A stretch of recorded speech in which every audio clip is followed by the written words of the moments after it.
joining us. 127. That's the number of American citizens who were lost to gun violence over the weekend. That's 127 families, which will never be the same. Many believe the amount of violence and hate in this country has now become an epidemic. And we begin our coverage with Les Trent in Buffalo, his hometown. In an orgy of violence across America over the weekend, 312 shootings that left 127 dead and 294 wounded. We're facing just an epidemic of violence and hate in this nation. This country is under attack. The bloodiest incident was here at this supermarket in Buffalo, New York, and we're learning disturbing new details about the 18-year-old with an assault rifle and wearing body armor who police say shot 10 people dead and left 3 wounded. I'm across the street, I'm hitting the apples. Boom, boom, boom, boom, boom, boom, boom, boom, boom. Grady Lewis told me he actually saw the accused killer, Peyton Gendron, outside the supermarket the day before the massacre, and they spoke for an hour. I sensed that something was wrong with him. Police say the accused killer took several reconnaissance missions to the supermarket as he planned this shooting spree. Gendron appeared in court in bare feet and wearing only a torn white paper gown. He pled not guilty to first-degree murder. Yes, sir.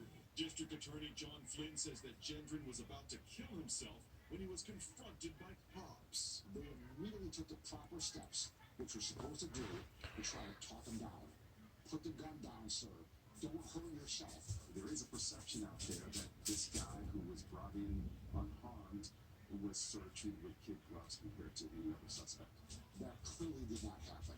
Gendron allegedly posted a 180-page manifesto filled with racist invective and praising other mass killers. His parents, Pamela and Paul Gendron, are said to be cooperating with the FBI. Gendron is one of 3 brothers in a close-knit family. He reportedly was studying engineering at a community college. Police say he drove 200 miles from his home in Conklin, New York, to Buffalo, and specifically targeted the Top supermarket because he knew it was in a black neighborhood. Buffalo Mayor Byron Brown.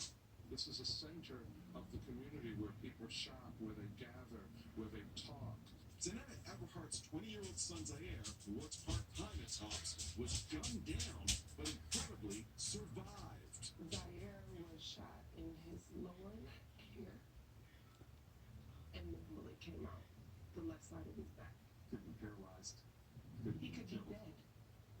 He could be dead.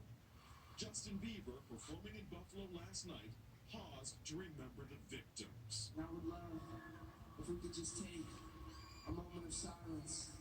That would mean a lot to me. Buffalo is my hometown, so a tragedy of this magnitude here really hits home. I know the community means a great deal to you, but you mean a great deal to this community. To have you here reporting on this, knowing this community so well, the sensitivity that you bring to it will certainly help us in the healing process.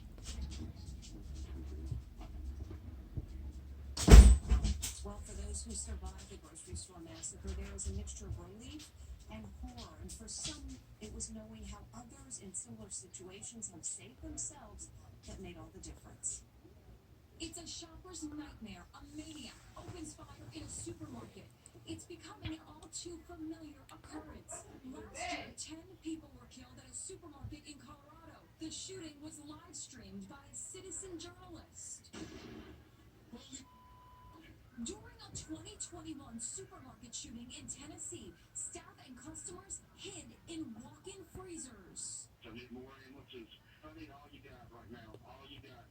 Now this regular routine of going to a local supermarket is sending jitters across America. But experts say there are things you can do if you encounter this life-threatening drama. Hey, the shooting's coming from over there. I'm going to take a low profile. Come down here. I'm going to sprint right along this and get out of there. Inside Edition security consultant Steve Cardian. There's an exit there. Go out there. If that's blocked or barricaded, we'll come over here and we'll go through this here. There's a stairwell right there. Run down the stairwell. Look for an exit. Look for a place to hide. He's not going to check every door. He's not going to chase you down that stairwell. He's going to look for the masses of people to kill as many people as possible. But if you do find yourself in the gunman's path, if the shooter spots you, what do you do? Yeah. If the shooter targets you, you run the zigzag pattern It's much more difficult to hit a moving, flowing target than it is a stationary one. Do I start calling 911 when I hear shots? When you get to safety. It's even come to this. A young inventor has created a shopping bag that can transform into body armor thanks to its Kevlar material. A grim reminder of the specter that haunts even a quick trip to the supermarket.